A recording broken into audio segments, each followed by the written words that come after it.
Vienna convention हमने last lecture में discuss कर लिया है। आज हम समझेंगे उसके अगले स्टेप जो है मॉन्ट्रियल प्रोटोकॉल। ओके, तो स्टार्ट करते हैं बिना देरी किए हुए।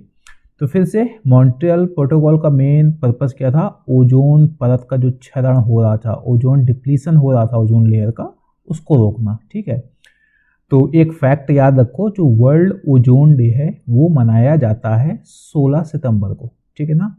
इस दिन क्या हुआ था? इस दिन जो मॉन्ट्रियल प्रोटोकॉल थी, ठीक है ना, वो हमारे सामने आई थी। ठीक है ना।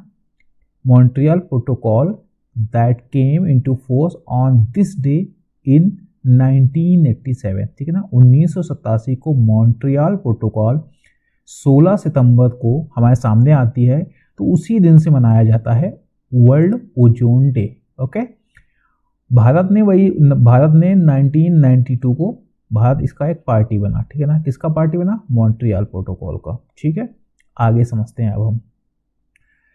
फिर से जो मॉन्ट्रियल प्रोटोकॉल थी वो किसके अंतर्गत हमारी आती है? यूनेप के अंतर्गत।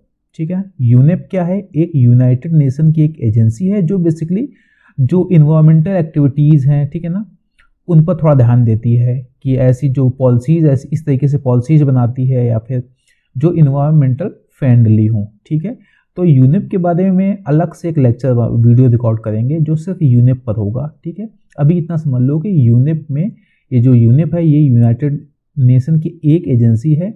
यूनेप ही क्या कर रहा है? इसको मैनेज करता है। ठीक है ना, इसको एक सचिवालय की सहायता देता है। किसको? मॉन्ट्रियल प्रोटोकॉल को। Okay, so Montreal protocol was negotiated and adopted by the parties of Vienna convention. Okay, तो वियना कन्वेंशन तो हमारे सामने आई, लेकिन कोई ठोस स्टेप नहीं उठाया गया था। ठीक है, तो उसी वजह से सामने आती है मॉन्ट्रियल प्रोटोकॉल।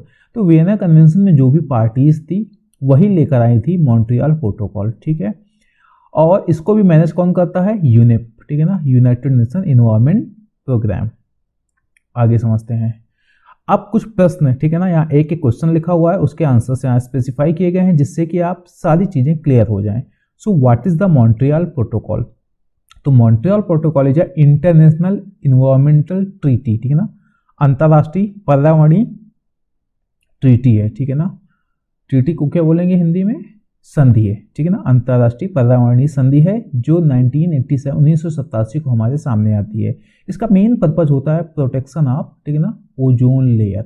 ठीक है, और उन सारे सब्सटेंसेस को फेजिंग आउट, बाहर कर देना। ठीक है ना, उनका प्रोडक्शन और कंजम्पशन जो इस ओजोन परत को नुकसान पहुंचाते हैं। ये था हमारा मॉन्ट्रियल प्रोटोकॉल। ठीक है, इसकी जरूरत क्यों पड़ी? देखो 1970 और 80 के दशक में साइंटिस्ट ने पाया कि कुछ केमिकल्स हैं, ठीक है ना, कुछ केमिकल्स हैं जैसे क्लोरोफ्लोरोकार्बन, ठीक है ना, या फिर और भी कुछ केमिकल्स हैं, वो क्या कर रहे हैं कि ओजोन लेयर को नुकसान पहुंचा रहे हैं। ये कब पता चला? 1970 और 80 के दशक में ये बात सामने आई। ठीक है, तो फिर सोचा कि ये जो नुकसान पहुंचा रहे हैं, लेकिन ये जो ओजोन लेयर है ये हमें बचाती है, helps to protect the earth from harmful ultraviolet radiation. ये ओजोन लेयर हमें हार्मफुल जो अल्ट्रावायलेट रेडिएशन होती है उससे हमें बचाती है। अगर ये नहीं हुई, without the ozone layer life on earth would be much more difficult and dangerous. ठीक है ना, पृथ्वी पर जीवन ना और मुश्किल हो जाएगा। ठीक है, तो अब बचाना तो जरूरी था ही था, तो ये नया स्टेप लिया जाता है। ठीक है, तो how does the Montreal protocol work? ये काम कैसे करता है? देखो मॉन्ट्रियल प्रोटोकॉल ना कंट्रीज को एक टारगेट देता है। किस चीज़ का टारगेट देता है? कि किसी भी तरीके से ओडीएस, ओजोन डिप्लीटिंग सब्सटेंसेस, यानी वो सारे सब्सटेंसेस, वो सारे पदार्थ को फेज आउट किया जाए, उनका यूज करना बंद कर दिया जाए, उनका प्रोडक्शन बंद किया जाए। जब प्रोडक्शन बंद होगा साथ साथ कंजम्पशन भी अपने आप बंद हो जाएगा। लेकिन एक फ्रीडम दी गई है कंट्रीज को कि each country has a set timeline. ठीक है ना, हर एक देश को अपना खुद के लिए एक टाइमलाइन सेट करना होगा, जिस टाइमलाइन में क्या करे, उसका काम क्या होगा? Phasing out these substances based on their level of development. जैसे कि दो तरह कंट्रीज हो सकते हैं, एक होते हैं डेवलप्ड कंट्रीज और दूसरे हो सकते हैं डेवलपिंग कंट्रीज और हो सकते हैं अंडर डेवलप्ड। तो हर एक कंट्री अपने अकॉर्डिंग, ठीक है ना, टारगेट सेट कर सकता है कि कब हमें इन जो पदार्थ हैं जिनको बोलते हैं ओजोन डिप्लीटिंग सब्सटेंसेस, इनका यूज करना बंद कर सकते हैं। खुद ही उनको डिसाइड करना होगा, खुद ही उनको टाइमलाइन डिसाइड करनी होगी, ठीक है। What are the sum of the ODs that can be ODS, ठीक है, that the Montreal protocol targets, ठीक है ना। कौन कुछ अगर पूछा जाए कि कौन कौन से ओडीएस हैं, ओजोन डिप्लीटिंग सब्सटेंसेस हैं जिनको टारगेट करता है कौन, मॉन्ट्रियल प्रोटोकॉल, तो उनमें से हैं CFC क्लोरोफ्लोरोकार्बन, ठीक है ना, halons, carbon tetrachloride and methyl chloroform, ये कुछ ओडीएस हैं जिनको टारगेट करता है, ठीक है। ये यूज कहाँ से होते हैं, ये यूज होते हैं रेफ्रिजरेशन में, एयर कंडीशनिंग में, ठीक है ना, जो फोम का इंसुलेशन होता है वहाँ पर, जो फायर एक्सटिंग्विशर होते हैं, ठीक है ना, जो आग बुझाने वाले संयंत्र होते हैं, उन सब में इन सब का यूज होता है, ठीक है। आगे समझते हैं इसका इम्पैक्ट क्या होने वाला है, ठीक है ना। देखो हुआ क्या है, ये जो मॉन्ट्रियल प्रोटोकॉल है ना, ये अब तक में जितने भी इंटरनेशनल संधियाँ हुई हैं जाके इस तरीके से इन्वायरमेंट से रिलेटेड हुई हैं जितनी भी, सबसे ज़्यादा सक्सेसफुल यही नज़र आई है, ठीक है ना, क्योंकि ओजोन रिकवरी हमारे सामने है, ये दिख रही है कि ओजोन जो लेयर है वो रिकवर कर रही है, ठीक है। तो this is the one of the most successful environmental agreement बना, ठीक है ना। Since its implementation, there has been a significant decrease in production and consumption of ODS, ठीक है ना। वो जो केमिकल्स बताए थे ना, ODS थे, ओजोन डिप्लीटिंग सब्सटेंसेस, जब से ये इम्प्लीमेंट की गई कौन सी, मॉन्ट्रियल प्रोटोकॉल, तब से क्या हुआ है कि उनका यूज बहुत कम हो गया है, बहुत ही कम, ठीक है। और साथ में क्या हुआ है, इसका फायदा ये हुआ है, ozone layer is slowly recovering, ozone layer recover हो रही है, ठीक है। और ऐसा उम्मीद की जा रही है कि मिड 21st सेंचुरी तक ये जो 1980 या उससे पहले में जैसे जो स्तर था वहाँ तक पहुँच जाएगी, ठीक है ना। यानी कि अगर इन्वायरमेंट ट्रीटी की बात की जाए ना, तो कोई भी इन्वायरमेंटल ट्रीटी बहुत सक्सेसफुल नहीं रही है, लेकिन मॉन्ट्रियल प्रोटोकॉल सक्सेस रही है क्योंकि वो ओजोन परत को रिकवर कर रही है, ठीक है ना, उसमें हेल्प कर रही है। अब कुछ चैलेंजेस देख लेते हैं, ठीक है ना।